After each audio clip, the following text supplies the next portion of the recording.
For a few years there, I lost my way, a lot of alcohol, a lot of drugs, and then I realized that I was going down a path that wasn't productive. That's when I sort of looked inward and I said, man, I gotta do something. So then I looked up the hardest marathons in the world, and I found one in Antarctica.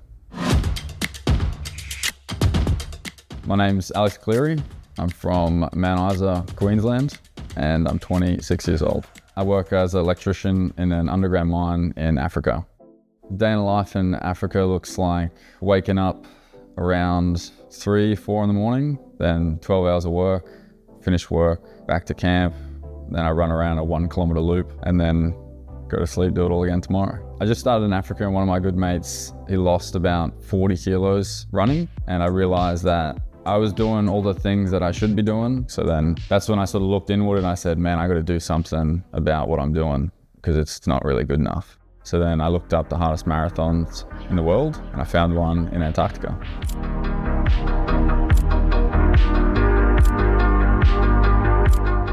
When I signed up, I'd never run an official marathon before, but I'd run one by myself just to see if I could do it. I worked in Africa for 6 weeks on, 3 weeks off, which in my 3 weeks I'd be back here in Melbourne. In terms of training, there was no acclimatization, there's no getting used to running on sand or snow or anything like that. So in terms of training, it was all mental, really. That was the only thing I could train. So if I can finish a 12-hour shift and run every day after work, then mentally I'm going to be prepared for whatever Antarctica has. But in terms of cold preparation and getting used to the terrain, absolutely nothing. Like there's nothing I could do about that. The marathon in Antarctica is at the Union Glacier camp. So you fly to Punta Arenas in Chile, spend a few days there, and then fly over to Antarctica, get a bit of a feel for the joint, and then the next day you run a marathon.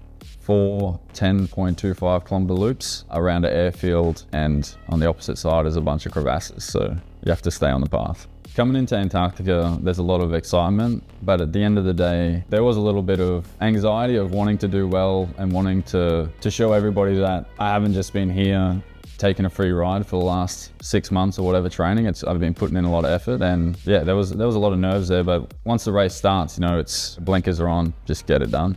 The conditions during the race were pretty gnarly.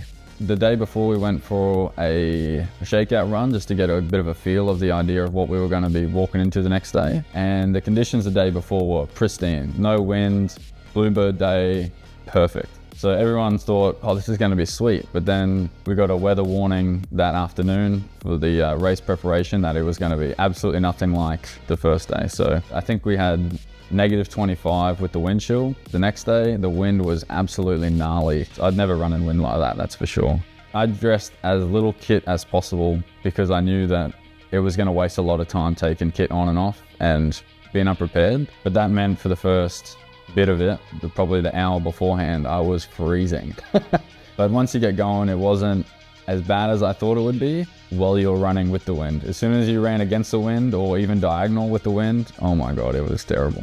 It's like your face is burning in every sensation that you can think of, and you're running in sand. It's like running a marathon, but it's slow as fuck and you're hurting everywhere. I probably had the best run of my life. It felt really rewarding to have such a good run. I came 4th. There were a lot of better runners that were there that should have beaten me, but honestly I think the only thing that got me through and got me to such a high position for someone who's really not that great of a runner was just the mental fortitude. Like there are a lot of guys who were sort of slowing down and couldn't really hack the sand/snow, and I think they had a lot of trouble with that. And I think in the last 10 kilometer loop I was 8th or 9th, and then just passed them all in that last 10k. It felt really nice to have a strong finish, that's for sure.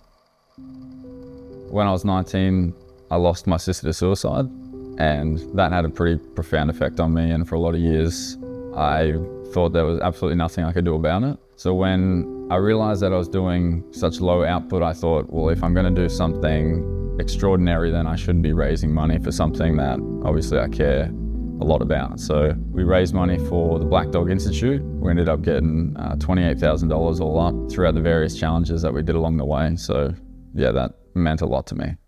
To push the boundaries, to me, means a lot, but not only does it feel good to challenge myself, but it feels better to have those messages, to have people that have helped along the way. I feel like if I can just keep doing that and people keep getting after it, then, it's just a win-win. It makes me feel good, makes other people feel good. I can't see any negatives. If you're thinking of doing something crazy, then all you need to do is start. No matter what your preparation is, no matter where you think you are, if you just start, you'll be able to go from there. There's a saying, ready, fire, aim. And the idea is you have an idea, you fire, so you start, and then you course adjust once you get there. So just start.